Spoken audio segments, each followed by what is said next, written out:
dan negatif ya. Yang positif terus poin yang kedua. Jadi sebelum kita melakukan manajemen maka kita harus memahami risiko. Kemudian Emma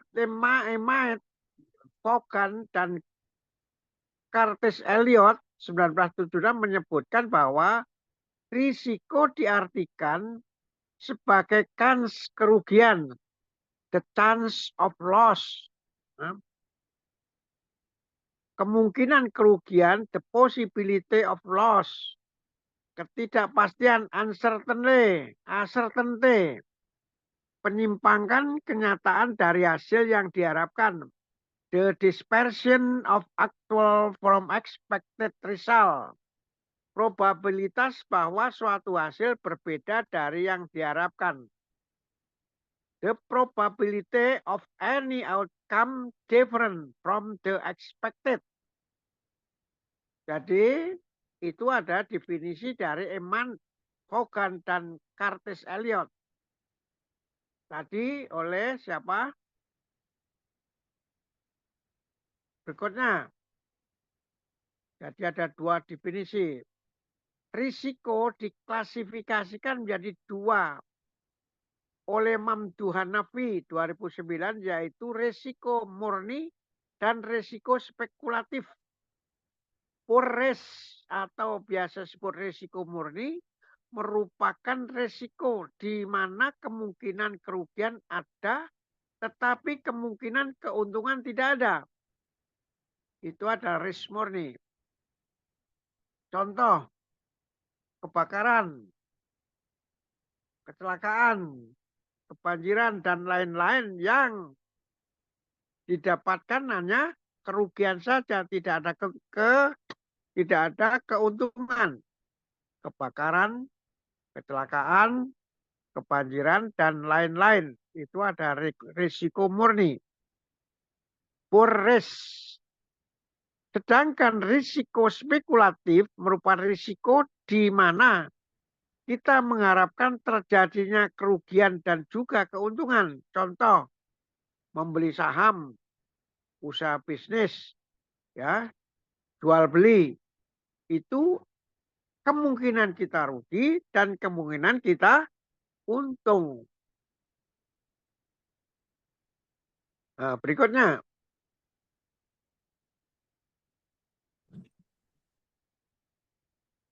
Nah, manajemen risiko. Di dunia ini kita pasti menghadapi yang namanya ketidakpastian. Jadi risiko harus di-manage. Agar kalau risiko murni dan risiko yang tadi spekulatif itu, risiko murni tidak terjadi, risiko spekulatif risikonya positif. Unsur ketidakpastian ini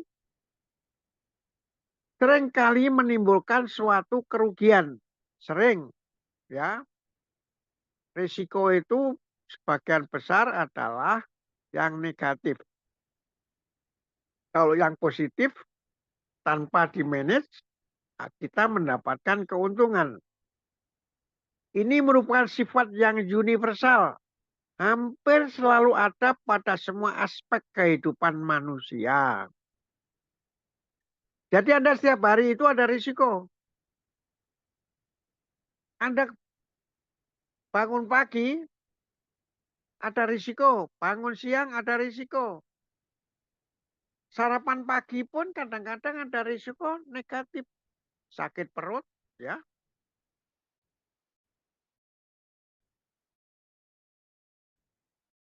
Ya. Kemudian kalau tidak, kemudian yang risiko yang positif, Anda kenyang, Anda sehat, Anda segar.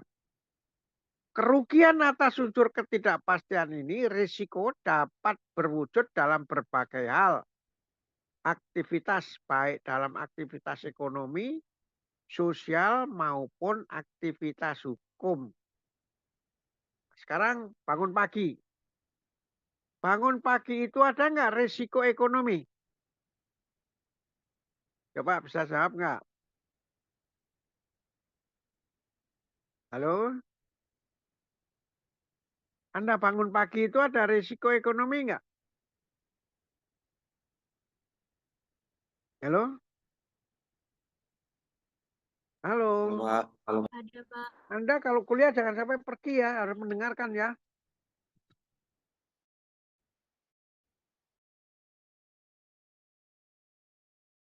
Iya, Pak.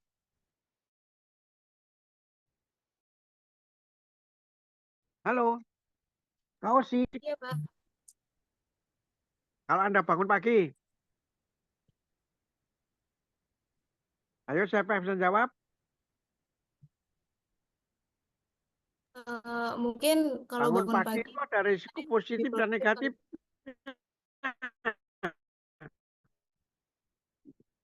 Dalam risiko ekonomi, kasih contoh.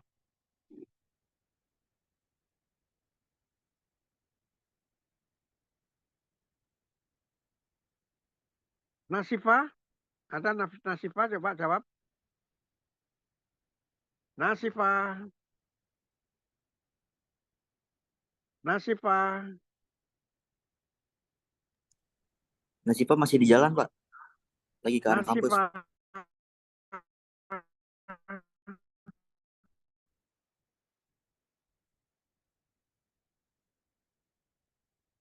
Halo Nasifah. Mana Nasifah ini? Nasifah lagi di jalan, Pak.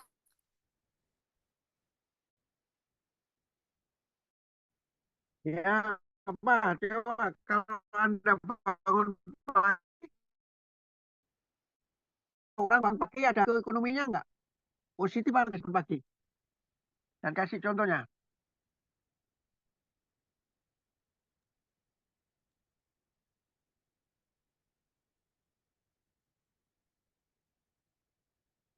Muhammad Gali, coba. Muhammad Gali.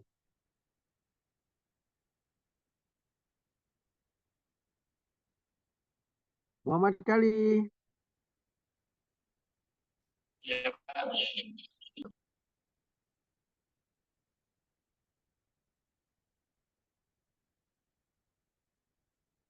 Muhammad Gali ada? Ada, Halo Pak. Muhammad Gali. Coba jawab. Anda orang bangun pagi itu ada risiko positif atau negatifnya?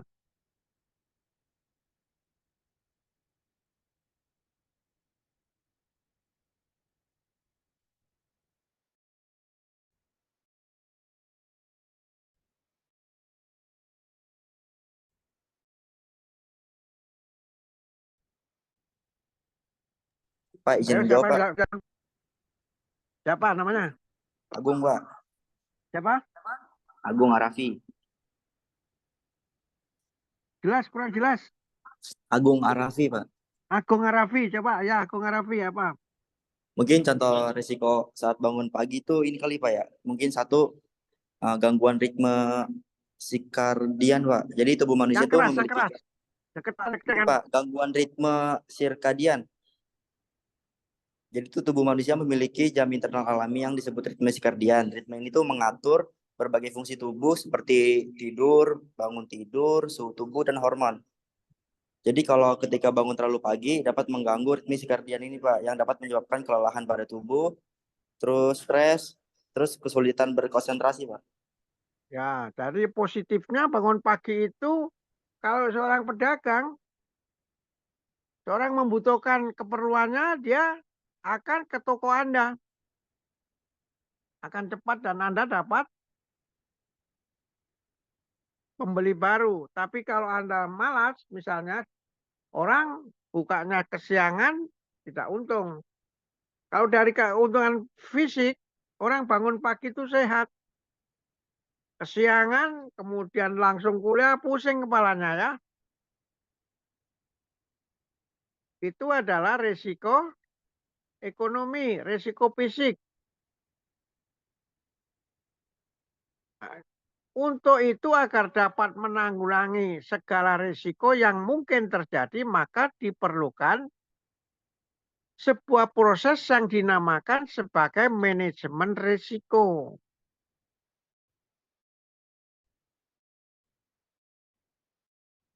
Nah, manajemen risiko, kegiatan manajemen yang dilakukan pada tingkatan pimpinan pelaksana, yaitu kegiatan penemuan dan analisis sistematis kerugian yang mungkin dihadapi perusahaan atau apapun akibat suatu risiko, serta metode yang paling tepat untuk menangani kerugian yang dihubungkan dengan tingkat profitabilitas perusahaan. Kalau itu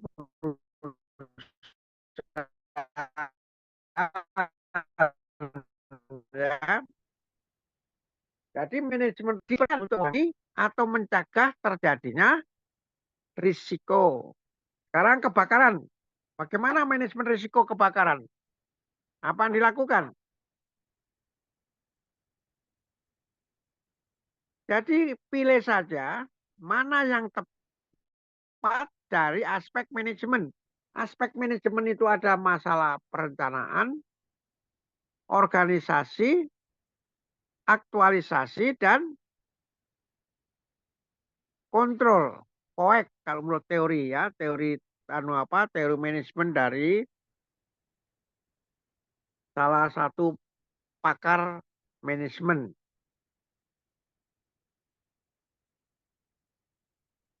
Ya. Jadi kalau supaya tidak terjadi kebakaran, ada sudah desain perencanaan yang anti kebakaran. Kabel listrik yang baik,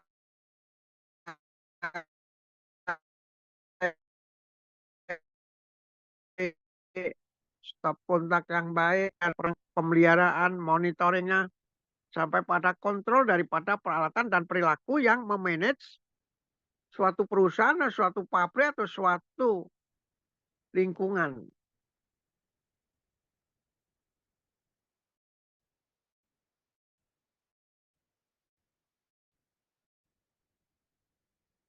Herman Darmawi mengatakan manajemen adalah suatu usaha untuk mengetahui, menganalisis, serta mengendalikan risiko dalam setiap kegiatan perusahaan atau semua kegiatan dengan tujuan untuk memperoleh efektivitas dan efisiensi yang lebih tinggi.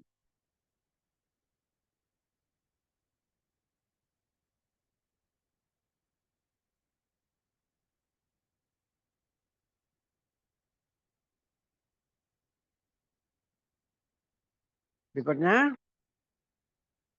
Ilham Fahmi 2010 mendefinisikan manajemen risiko sebagai suatu bidang ilmu yang membahas tentang bagaimana suatu organisasi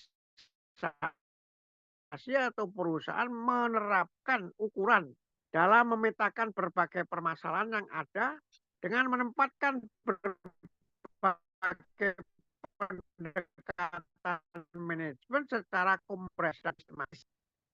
Ada manajemen baik objektif, ada manajemen dari berbagai definisi dari pakar-pakar manajemen. Luther Gulick ya, nggak ada di sini. Luther Gulick itu mendefinisikan manajemen itu seperti Luther Gulick itu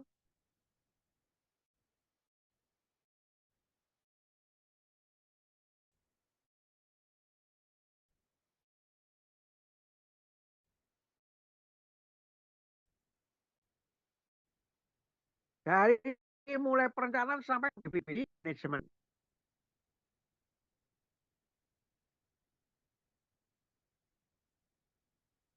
Manajemen risiko ini juga merupakan suatu aplikasi dari manajemen umum yang tadi saya sebutkan, yang mencoba untuk mengidentifikasi, mengukur, dan menangani sebab akibat dari ketidakpastian pada suatu organisasi. Dengan demikian, manajemen risiko diperlukan guna menghindari dan meminimalisir risiko yang akan muncul atau dihadapi oleh perusahaan.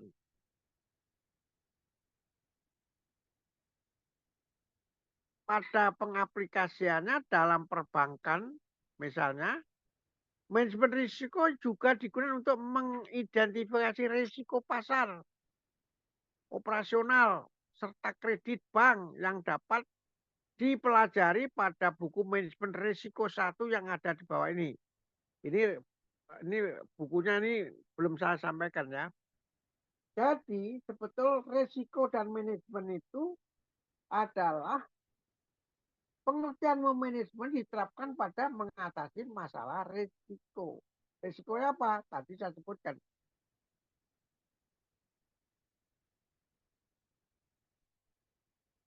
Tujuan manajemen risiko. Tujuan dari manajemen risiko ialah untuk menjamin bahwa suatu perusahaan atau organisasi dapat memahami, dapat mengukur, serta memonitor risiko yang terjadi dan akan terjadi. Dan juga memastikan untuk dapat mengendalikan berbagai macam risiko yang ada. Di suatu hotel, coba hotel sekarang. Apa risikonya kalau orang mendirikan atau memiliki hotel?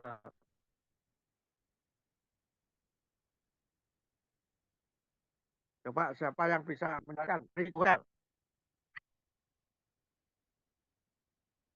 Silakan. Apa risiko suatu hotel? Dimas Erlangga ada? Dimas Erlangga? Memiliki hotel itu ada risiko positif dan negatifnya. Apa, Dimas? Risiko positifnya kalau Anda punya hotel.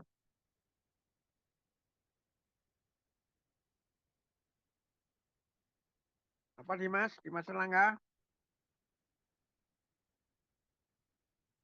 Dimas. Iya Pak, sebentar Pak. Ya, pikir, coba. Anda punya hotel. Itu ada risikonya. Punya hotel itu. Tadi ada risiko positif dan negatif.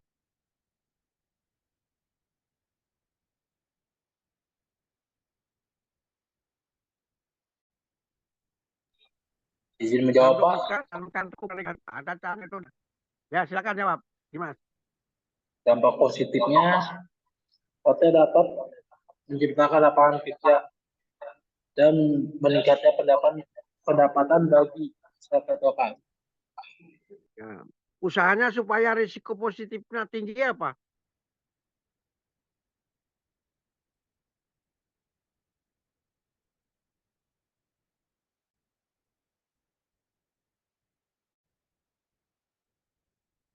Apa?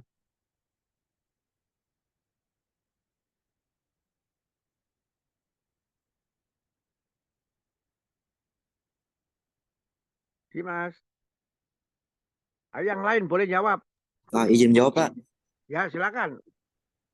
Mungkin ini Pak, membangun Ya. merek dan Siapa reputasi namanya? yang kuat. Agung Pak. Agung, coba Agung. Membangun merek dan reputasi yang kuat dapat menarik tamu yang setia dan meningkatkan pendapatan hotel Pak. Ya. Nah, pertanyaan berikutnya.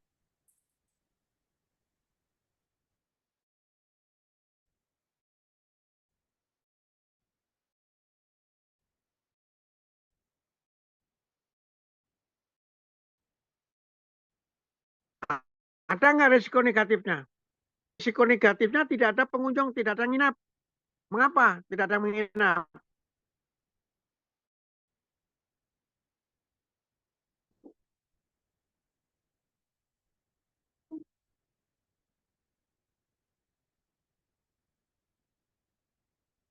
Hotelnya kotor. Mungkin kualitas layanan hotelnya, Pak. Hotelnya. Ya, kualitas hotelnya. Kemudian banyak hal yang menimbulkan untuk mengantisipasi risiko negatif ya tadi itu dibuat bersih, nyaman, menyenangkan, ya, penjagaan keamanannya, security-nya baik, aman, ya. Pertanyaan lagi, jawab ya. Siapa duluan misalnya. Ada nggak di dalam hotel itu terjadi risiko murni? Apa tadi definisi risiko murni? Resikonya murni itu ada resiko yang tidak ada untungnya tapi hanya merugi. Ada nggak resiko murninya di dalam hotel itu untuk perusahaan hotel? Kalau terjadi apa resiko murni? Mungkin kebakaran, Pak. Kebakaran, apalagi? Kerusakan properti, Pak. Pencurian, Pak. Pencurian, apalagi? Gempa bumi, Gempa bumi, banjir. Ya, jadi Anda sudah tahu resiko murni pada suatu tempat atau lokasi atau perusahaan atau suatu apapun. Nah, kereta api pun ada resiko murni kalau dia terguling. Oke ya, itu udah tahu, paham ya. Tujuan manajemen risiko secara umum digunakan untuk dasar agar bisa memprediksikan bahaya atau hal yang tidak menyenangkan yang akan dihadapi dengan perhitungan yang cermat serta pertimbangan yang matang dari berbagai informasi di awal untuk menghindari hal-hal yang tidak diinginkan. Jadi awalnya itu adalah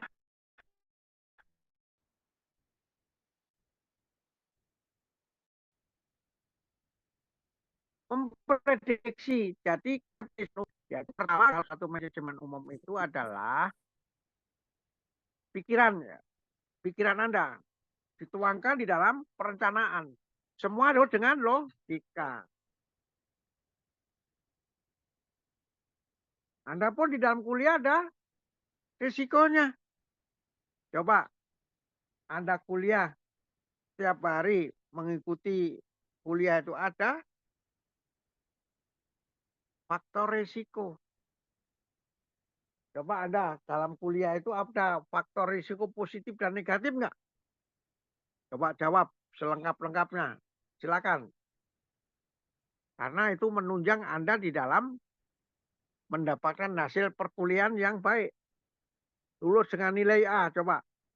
Apa faktor-faktor yang mempengaruhi terjadi risiko positif maupun risiko negatif dalam mengikuti kuliah?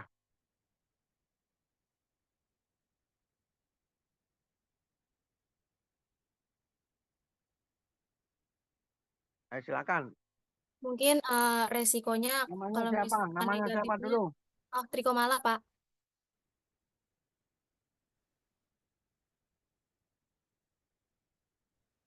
Siapa? Namanya Trikomala siapa? Sari, Pak. Triko mana? Iya, Pak. Ya, silakan.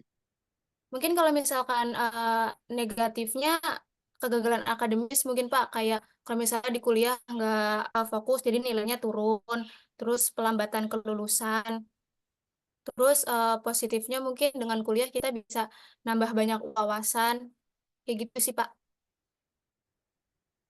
Terus pengalaman baru juga. Apalagi yang lain.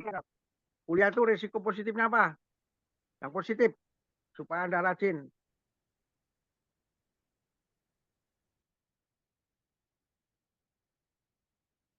Siapa? Ayo, kok Triko malah teruskan boleh, yang lain boleh.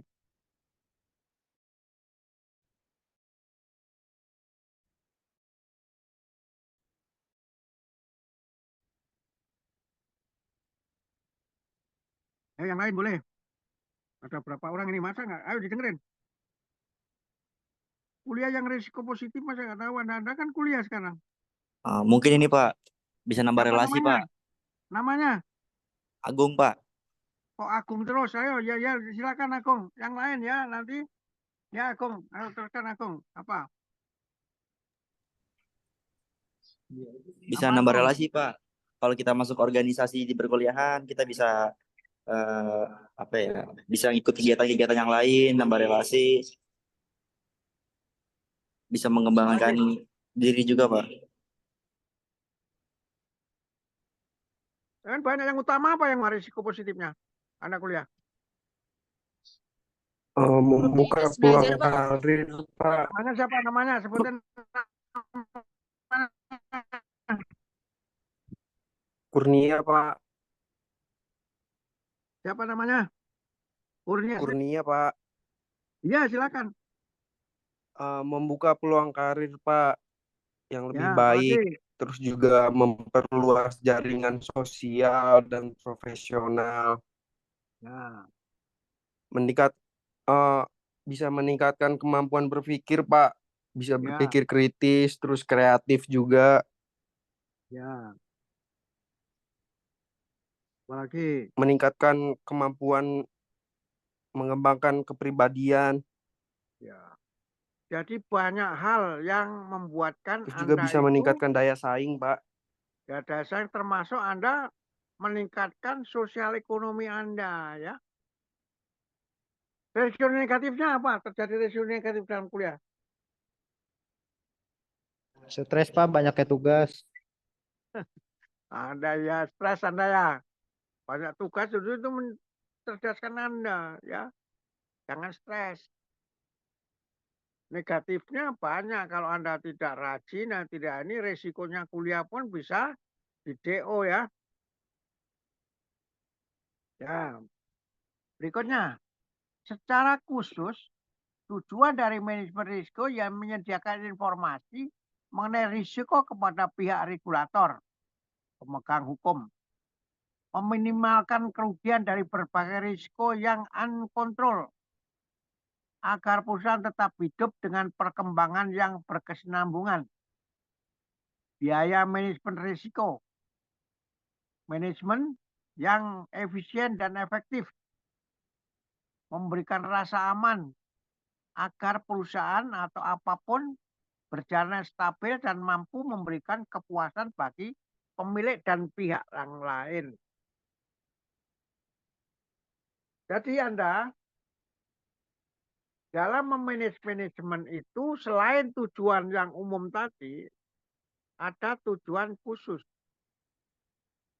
Untuk mencapai tujuannya terdapat proses pengelolaan risiko yang dimulai dari identifikasi, pengukuran hingga penanganan yang dibahas pada buku ini tidak ya, Anda bisa pilih bukunya ya. Buku manajemen risiko banyak ya. Anda pergi aja ke Gramedia. Apa itu risiko, bagaimana risiko, dan akan lebih panjang lagi, lebih banyak lagi kalau Anda mengambil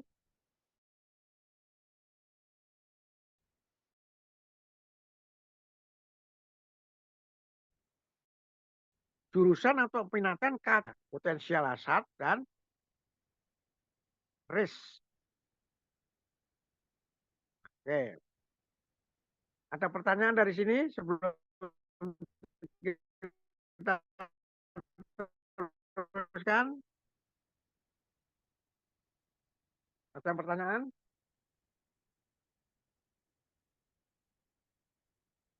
Kalau ada pertanyaan kita teruskan. Manfaat manajemen risiko. Menjamin pencapaian tujuan manajemen dalam sebuah perusahaan menggunakan segala cara yang baik untuk mencapai tujuan perusahaannya, yaitu mencapai risiko positif.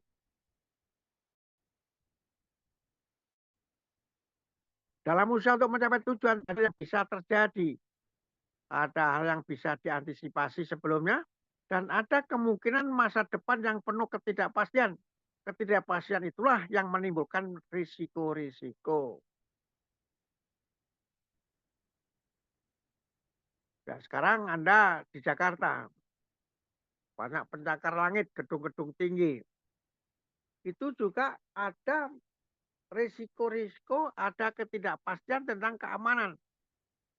Keamanan terutama bencana-bencana gempa bumi belum teruji ya.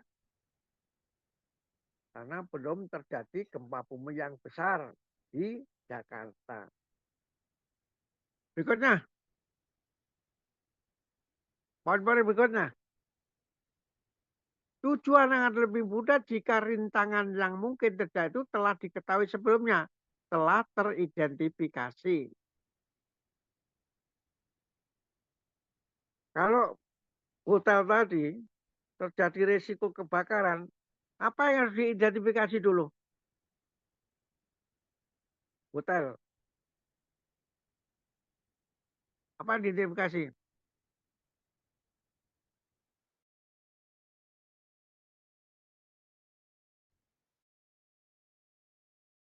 Keamanan apa? Ayo, Alifah, ada Alifah?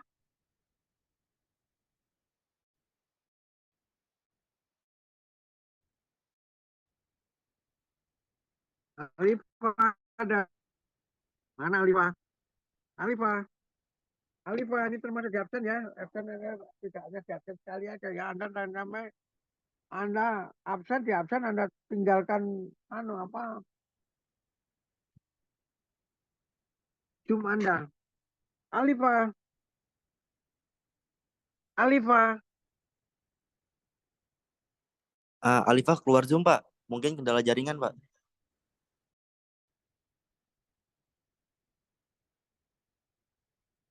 Nah, bagaimana keluar semua? Kalau keluar nanti saya. Jangan karena jaringan. Irsan Januar. Ayo jawab Irsan Januar. Contoh soalnya tadi apa, Pak? Hah? Soalnya tadi apa, Pak? Pertanyaannya? Dengerin dong.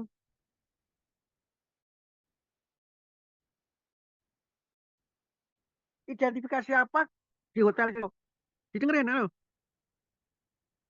Alifah nanti udah masuk, tolong di ya, sudah ikut ya, lapor ya.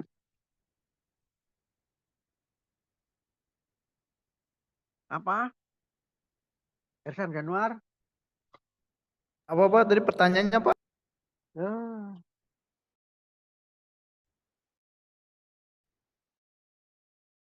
Suaranya patah-patah, Pak. Identifikasi apa dilakukan di dalam risiko apa yang diidentifikasi untuk mencegah risiko negatif hotel.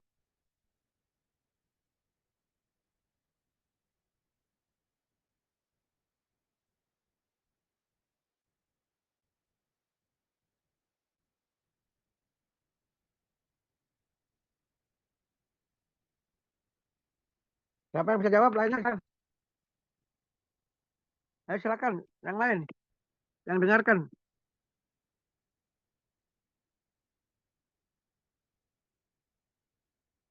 Izin menjawab, Pak. Yang pertama, risiko Siapa? Jawab siapa Irjan namanya? Januar, Pak. Irjan Januar. Siapa namanya? Irjan Januar, Pak. Bisa silakan. Apa yang Yang pertama diidentifikasi? itu resiko keuangan, Pak. Ya, apalagi? Terus yang kedua itu resiko kenaikan biaya operasional, Pak. Ya.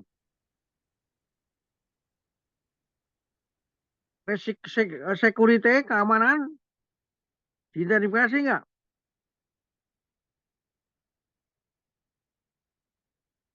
Iya, Pak. Ya, banyak sekali. Ayo, yang lain. Siti Nur Hasanah. Ada nggak Siti Nur Hasanah? Siti Nur Hasanah. Ada, Pak. Apa coba? Itu, Pak, resiko keamanan gitu, Pak.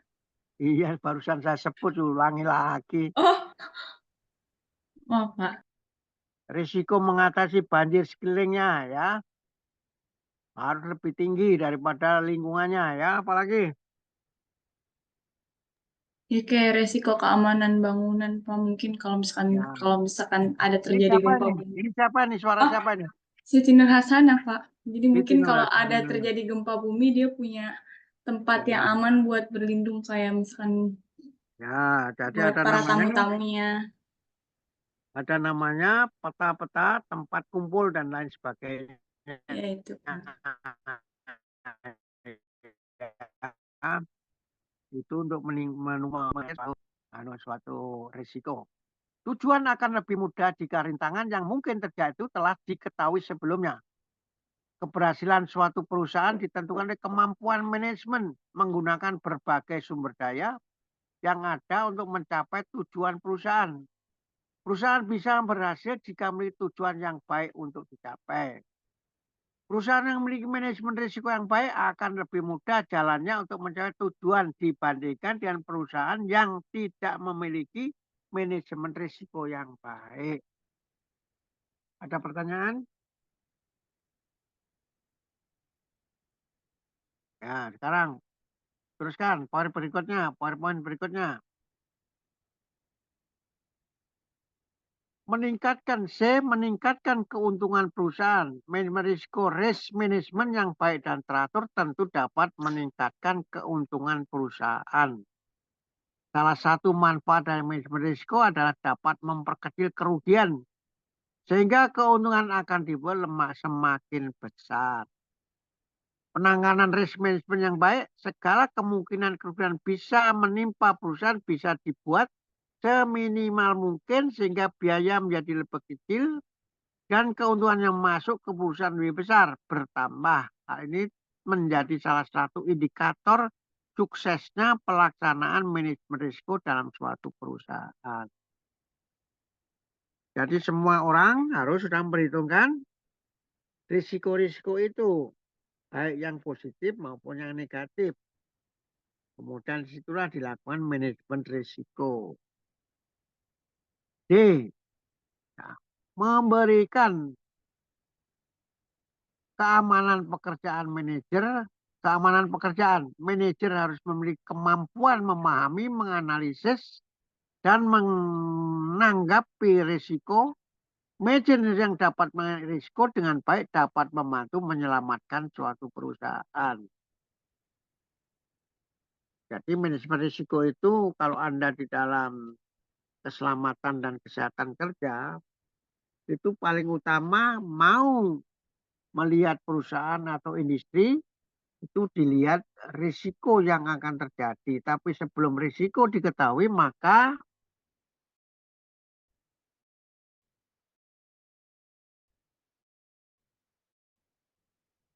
apa tadi yang dibahas potensial hazard itu adalah potensi-potensi bahaya.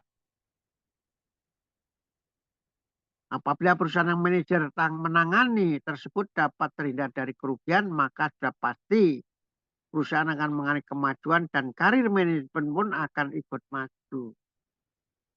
Anda sudah peminatan belum? Halo? Belum, Pak. Belum ya, tapi Anda dari awal ini sudah kemungkinan memilih peminatan apa? Promosi kesehatan, kesehatan kerja, epidemiologi,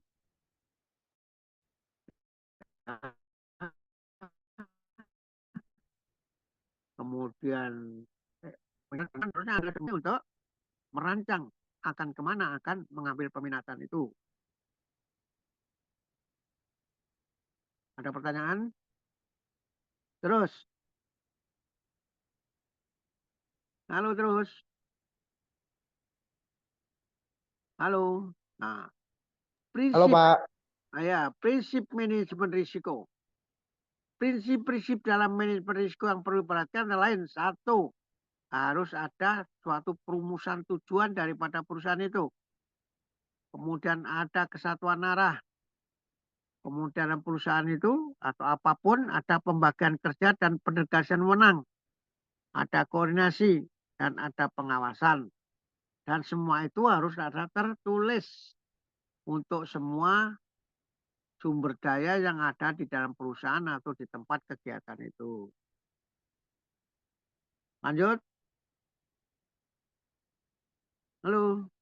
Nah, apa tujuan itu?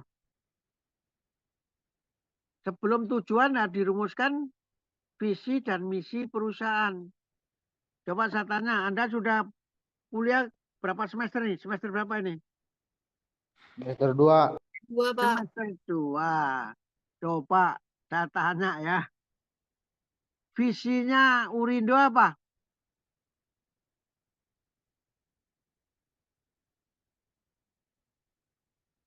Ayo. Apa visinya? Entrepreneur, Pak. Hah? Menjadi Apa? universitas yang entrepreneur, Pak. Entrepreneur. Entrepreneur dan ramah lansia. Coba sekarang lihat di internet, baca visinya. Cari cepat, siapa yang bisa cepat baca. Visi Universitas Trisakti Indonesia kalau di search Pak menjadi universitas entrepreneur dan ramah lansia yang diakui secara internasional pada tahun 2033. Nah, yang ada. Kemudian misinya apa? Misinya yang pertama menyelenggarakan pendidikan tinggi yang menghasilkan sumber daya manusia kompeten berkarakter dalam kewirausahaan dan kelanjutusiaan. Lalu yang kedua menyelenggaraan penelitian untuk pembangunan ilmu, pengetahuan, teknologi, dan seni di bidang kewirausahaan dan kelanjutusiaan yang berkualitas. Yang ketiga, menyelenggarakan pengabdian kepada masyarakat berbasis IPEX di bidang kewirausahaan dan kelanjutusiaan untuk kesejahteraan masyarakat. Dan yang terakhir, menyelenggarakan universitas dengan tata kelola yang berkualitas dan berkesinambungan atau good university governance. Siapa ini namanya? Kang baca Triko ini. Malasari, Pak. Triko Malasari.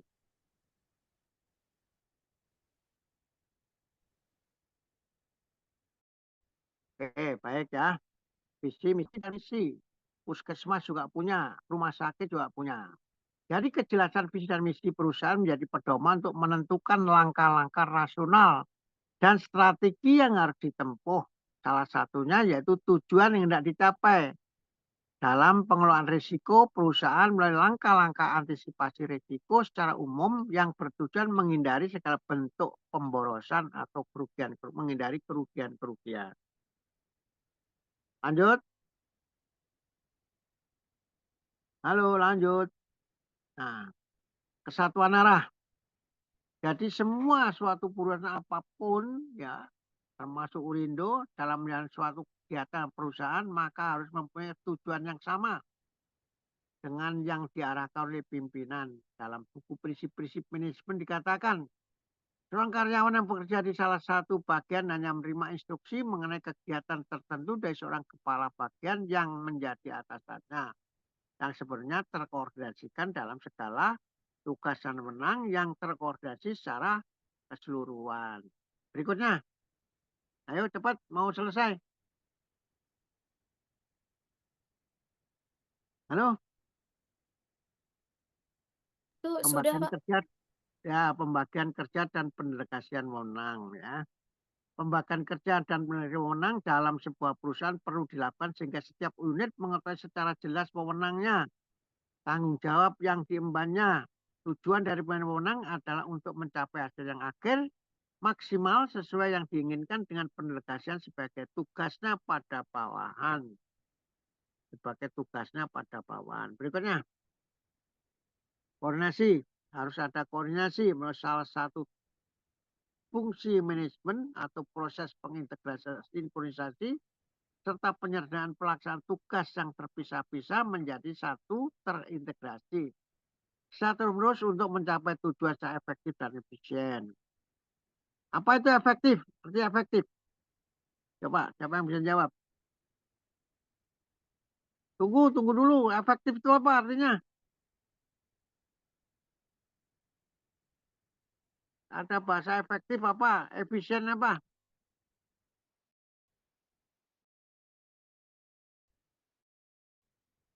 Coba kalau nggak tahu, cari internet. Apa itu efektif? Apa itu efisien? Izin menjawab, Pak. Ya, siapa nih? Agung, Pak. Agung. Kalau Silakan, efektif itu Agung. ini, Pak, mencapai tujuan yang diinginkan, Pak. Mencapai sasaran. Ya, Pak, mencapai syarat yang sampai diinginkan. Kalau Efisien. efisien, menyelesaikan sesuatu dengan cara yang menggunakan sumber daya atau waktu sesedikit mungkin. Ya, betul ya. Ya, itu efektif dan efisien. Ada koordinasi.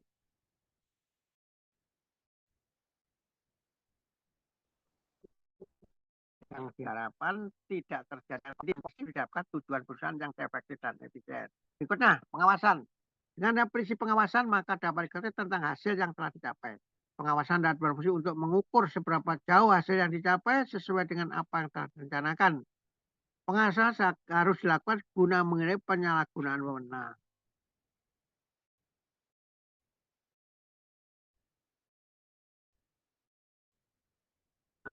kalau tidak ada pengawas, tidak ada efisien, tidak efektif, itu menimbulkan apa? Ya, menimbulkan apa?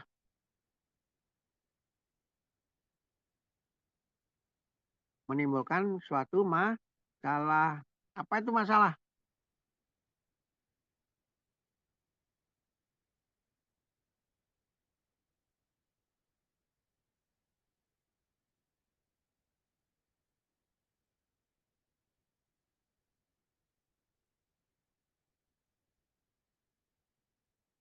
Halo, Iya, Pak. siapa nih? Tri, Pak. Siapa? Triko Tri Malang. Coba Malang. lain.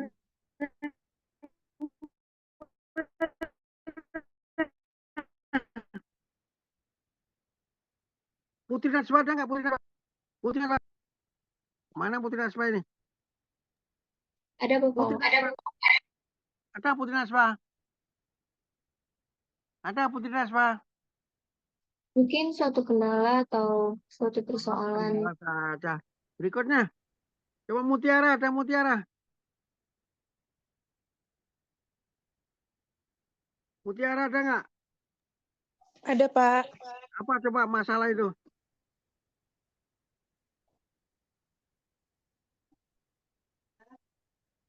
Coba Anda kalau ada tiap hari, tiap saat, kapan saja Anda akan punya masalah. Mendapatkan masalah apa tuh masalah itu? Mungkin kondisi Bukan yang mungkin.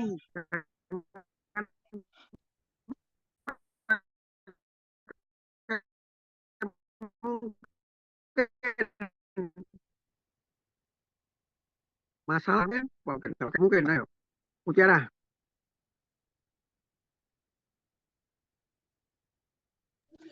kondisi yang memerlukan penyelesaian, Pak.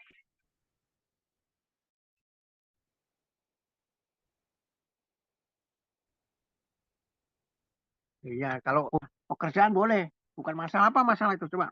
Nasifah. Ada Nasifah? Nasifah Muntas. Ada Pak. Apa itu masalah? Anda kan punya masalah tiap hari, tiap saat. Apa itu masalah? Masalah mungkin persoalan yang harus diselesaikan, Pak. Kok masalah harus iya masalah harus diselesaikan, tapi masalah itu apa?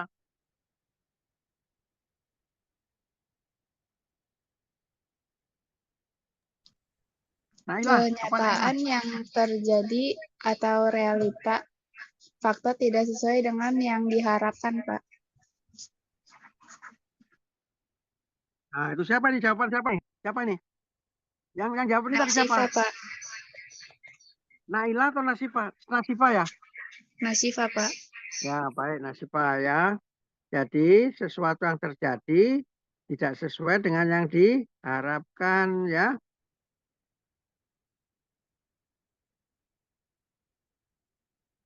Kemudian tujuan manajemen risiko. Masih berapa lagi tuh? Berapa poin-poin lagi?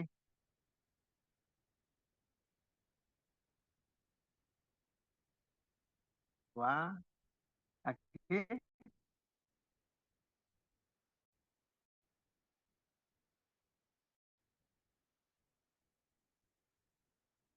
Berapa lagi?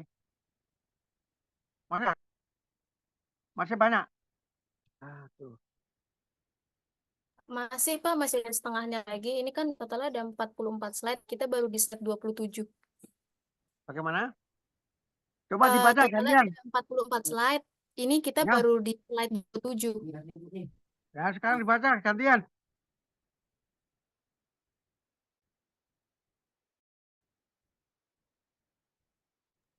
Menyediakan informasi risiko bagi perusahaan. Tujuan Tadi manajemen gimana tadi risiko tuh? yang berikutnya adalah menyediakan informasi tentang sumber-sumber potensi risiko di perusahaan. Setelah melakukan analisa, seorang manajer risiko perlu menyusun laporan risiko berdasarkan data dari proses mitigasi. Ya. Nah, saya tanya, apa mitigasi itu?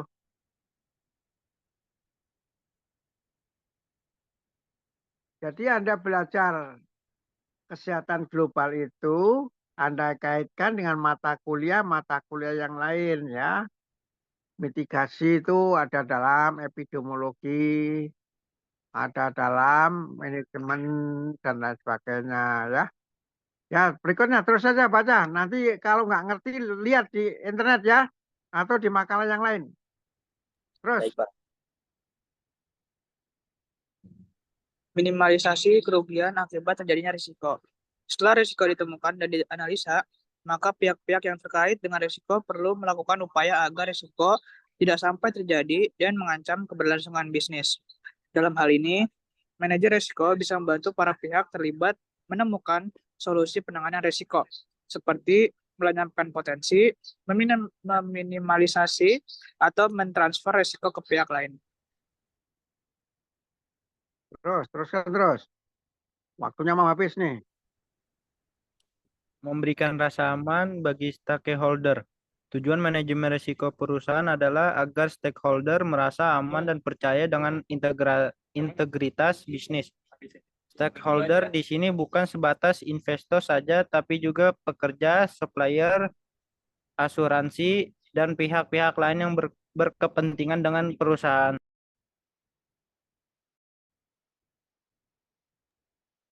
Menjaga stabilitas dan pertumbuhan perusahaan. Terakhir, tujuan manajemen risiko adalah agar perusahaan bisa berkembang dengan stabil sesuai target bisnisnya. Dengan adanya proses manajemen risiko, perusahaan bisa melakukan penanganan lebih cepat terhadap sumber-sumber yang mengancam pertumbuhan usaha.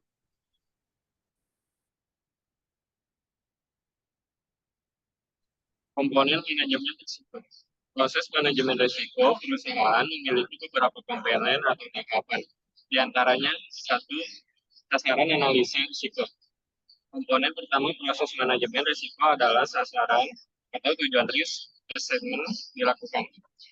Sebelum sumber risiko diriset, Anda perlu menentukan saran objek mengapa risk assessment dilakukan. Berikan contoh sasarannya, misalkan mencegah fraud, melindungi perusahaan dari piutang tertagih, dan sebagainya.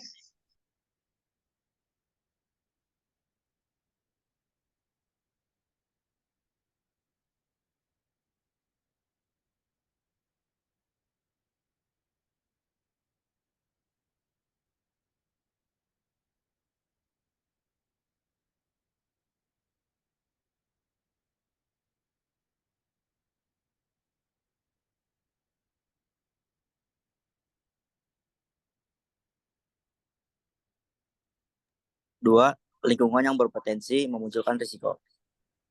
Komponen berikutnya dari proses manajemen risiko adalah lingkungan berpotensi memunculkan risiko. Setiap divisi dalam bisnis, Anda punya jenis risiko yang berbeda-beda, sehingga Anda juga perlu menyiapkan strategi manajemen risiko perusahaan yang beragam pula.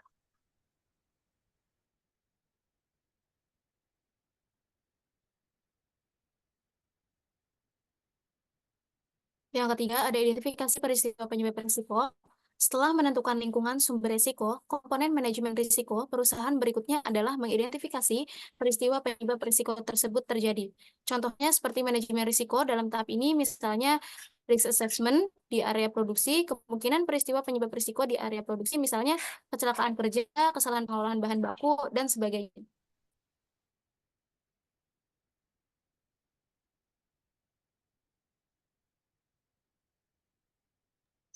4. Evaluasi jenis risiko. Tahapan keempat manajemen risiko adalah menentukan valuasi atau leveling dari setiap jenis risiko yang ada. Valuasi ini dapat Anda putuskan berdasarkan dua hal, yaitu frekuensi kejadian dan tingkat kerugian. Berdasarkan frekuensi, jenis-jenis risiko adalah sebagai berikut. 1. Kemungkinan sering terjadi atau most probable. 2. Kemungkinan terjadi, itu probably. 3 itu kemungkinan kadang terjadi atau fear. 4 itu kemungkinan kecil terjadi atau slight. 5 itu kemungkinan tidak terjadi atau improbably. Lalu tingkat kerugian atau severity-nya. Jenis risikonya itu yang pertama ada bencana atau katastrofik, yang kedua kerugian tinggi atau high loss, yang ketiga kerugian sedang atau medium loss, yang keempat kerugian rendah low loss, yang 5 dapat diabaikan atau negligible.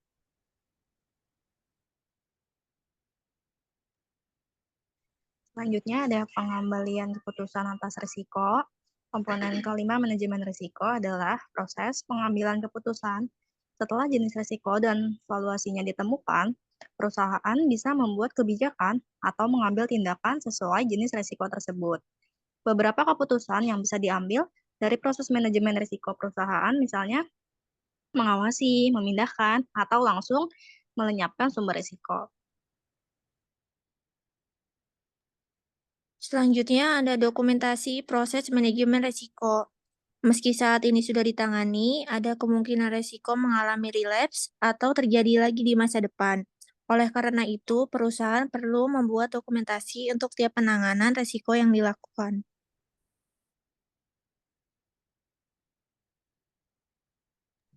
Selanjutnya yang ketujuh, menginformasikan risiko pada stakeholder. Proses manajemen risiko perusahaan idealnya perlu diketahui setiap stakeholder bisnis Anda. Minimal stakeholder yang berkaitan langsung dengan risiko. Penginformasian risiko ini bisa dilakukan melalui rapat koordinasi atau penyerahan dokumentasi penanganan risiko pada stakeholder terkait.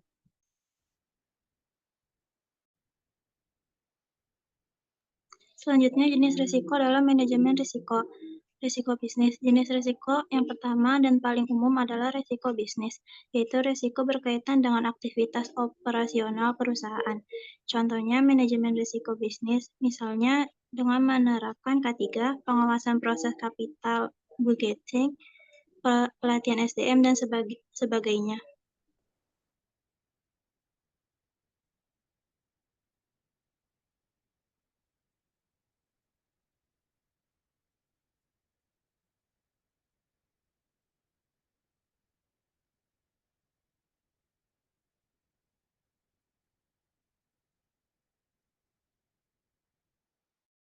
Selanjutnya yaitu risiko akibat lokasi fisik perusahaan, misalnya lokasi rawan gempa, tsunami, longsor, dan jenis bencana alam lainnya. Contohnya ini manajemen risiko yang bisa dilakukan perusahaan untuk jenis risiko ini seperti mitigasi bencana, simulasi, dan asuransi aset.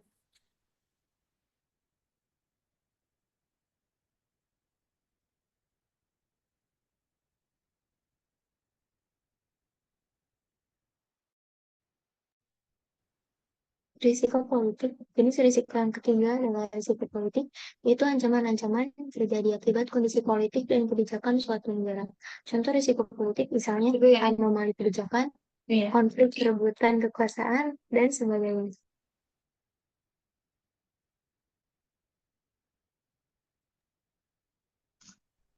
Risiko ketidakpastian ekonomi. Selain risiko politik, jenis risiko yang juga dialami perusahaan adalah risiko ketidakpastian ekonomi nasional. Misalnya terjadinya inflasi, ketidakstabilan nilai mata uang negara, label ekonomi, dan masalah ekonomi makro lainnya.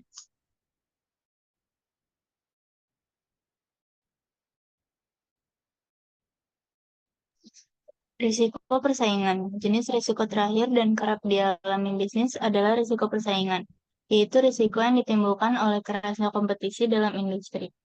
Beberapa contoh manajemen risiko perusahaan untuk menghindari jenis risiko ini misalnya dengan memiliki tim advokasi bisnis dan menyiapkan strategi antisipasi gerakan kompetitor.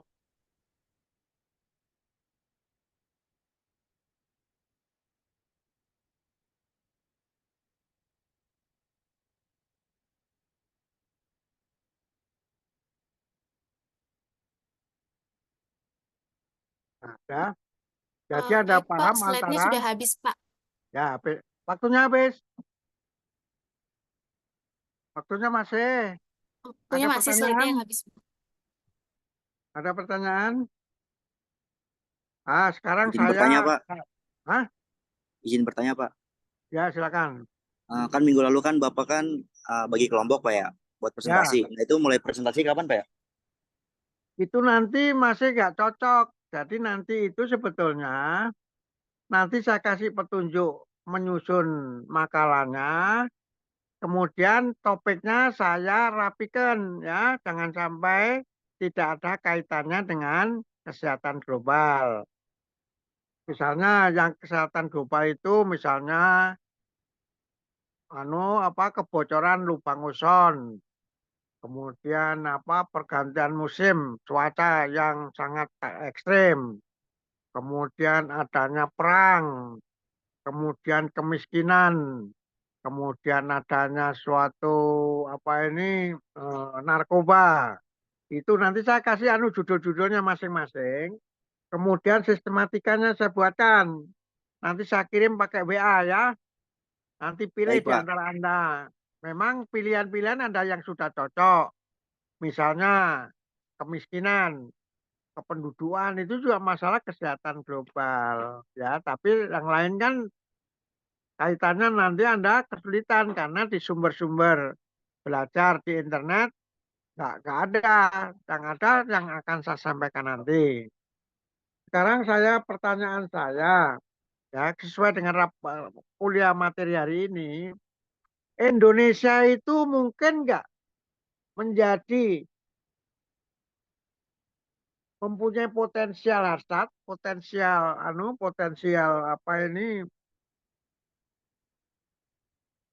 hasad yang menimbulkan risiko dunia. Apa contohnya coba? Bisa nggak ngasih contoh?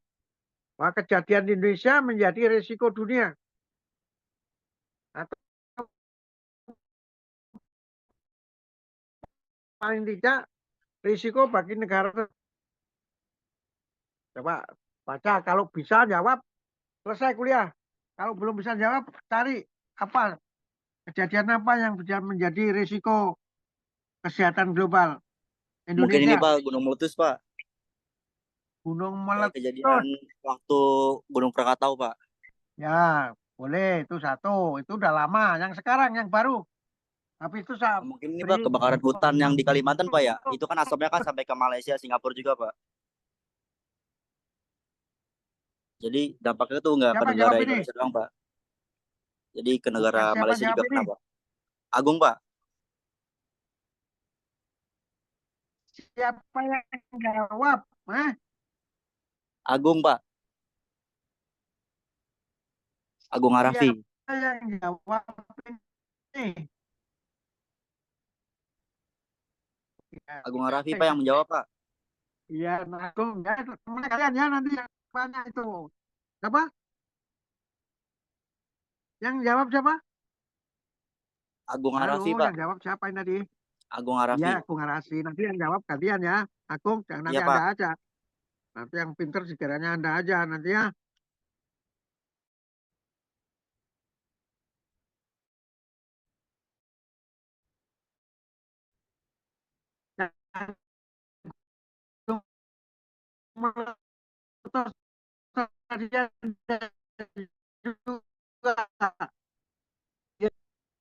Yang meletus masalah keseluruhan Agung juga tadi ya. Atau yang lain? Agung. Ya, karena Anda bisa jawab, sisa waktu beberapa menit ya. Silakan Anda saya tutup kuliah sampai ketemu minggu depan ya. Soal topik makalah dengan tata cara menyusun makalah akan saya kirimkan lewat WA ya. Halo? Halo, Pak. Baik, Pak. Baik, Pak. Ya, selamat sampai ketemu minggu depan. Oke? Oke, Pak. Terima kasih, Pak. Terima kasih banyak, Pak. Terima kasih, Pak. Yang rajin ya. Siapa? Ya.